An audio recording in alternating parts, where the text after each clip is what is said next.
கைவிடப்பட வேண்டும் என்று வலியுறுத்துகிறேன்.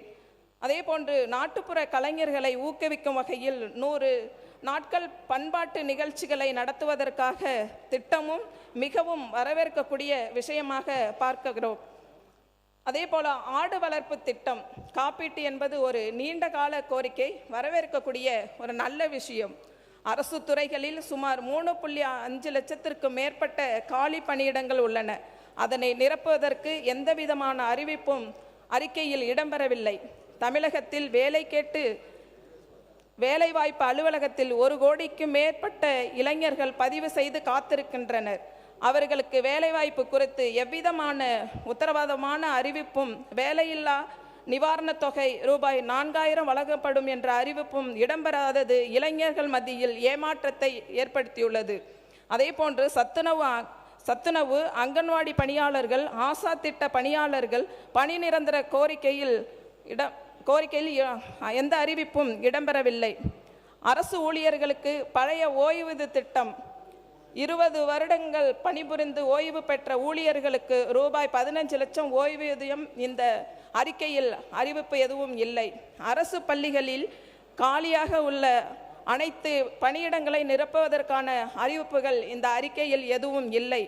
அதேபோன்று ஆசிரியர்கள், பகுதி நேர ஆசிரியர்கள், சிறப்பாசிரியர்கள், செவிலியர்கள், தூய்மை பணியாளர்கள், டாஸ்மாக் ஊழியர்கள், மின்சார ஊழியர்கள், போக்குவரத்து ஊழியர்கள், ஓய்வு பெற்ற போக்குவரத்து ஊழியர்களுக்கு நிலுவையில் உள்ள அகவலைப்படி வழங்காதது, டெங்கு கொசு ஒழிப்பு ஊழியர்கள் உள்ளிட்ட கோரிக்கைகள் எதுவும் அறிவிப்பில் இல்லாதது ஏமாற்றத்தை அளிக்கிறது. அரசு பணிகளில் ஒப்பந்தம் செய்யப்பட்ட நியமனங்கள், தற்போது பணியாளர்கள், தற்காலிக பணியாளர்கள், தொகுப்பூதிய ஊழியர்கள் 5 வருடம் பணி அனுபவம் பெற்றால் அவர்கள் பணி நிரந்தர செய்யப்படுவார்கள் என்ற அறிவிப்பும் இடம்பெறவில்லை என்பது பெரிய ஏமாற்றத்தை அளிக்கிறது. தமிழ்நாடு அரசு போக்குவரத்து துறை சிறந்த தேவையை செய்து வருகிறது. தற்போது மின்சார பேருந்து வாங்குவது குறித்து அறிவிப்புகள் வந்துள்ளது, வரவேற்கக்கூடிய விஷயம். மாசு கட்டுப்பாடு, சுற்றுச்சூழல் மற்றும் தேவைகளை பாதுகாக்கும். அதே நேரத்தில் புதிதாக வாங்கும் மின்சார பேருந்துகளை, ஏற்கனவே இயங்கி கொண்டிருக்கக்கூடிய பேருந்துகளை தனியார் வசம் ஒப்படைத்து பராமரிப்பது, ஊழியர் பணி நியமனம் செய்வது ஆகிய நடவடிக்கைகளை கைவிட வேண்டும். அரசே இந்த பணிகளை செய்ய வேண்டும் என கேட்டுக்கொள்கிறேன். போக்குவரத்து துறையில் வாரிசு பணிக்காக கிட்டத்தட்ட 25 வருடங்களாக காத்து கிடக்கிறார்கள். அவர்களுக்கு தகுதியின் அடிப்படையில் பணி நியமனம் வழங்க வேண்டும் என அரசு உத்தரவிட வேண்டும் என அரசை கேட்டுக்கொள்கிறேன்.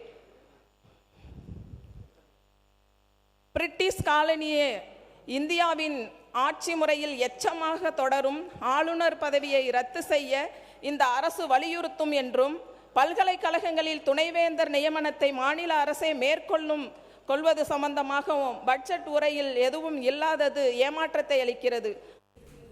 மா மற்றும் காய்கறி, தக்காளி போன்ற பொருட்கள் விவசாயம் செய்கின்றன. அவர்களுக்கு உரிய நேரத்தில் போதுமான விலை கிடைத்தாலும்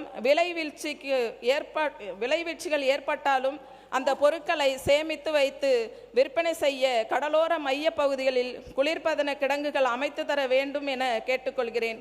திருக்கோளை வட்டத்துக்குள் ஏதாவது ஒரு தீ விபத்து ஏற்பட்டால் வேளாங்கண்ணியிலிருந்தோ அல்லது நாகப்பட்டினத்தில் இருந்துதான் தீயணைப்பு வண்டி வரும் நிலை உள்ளது.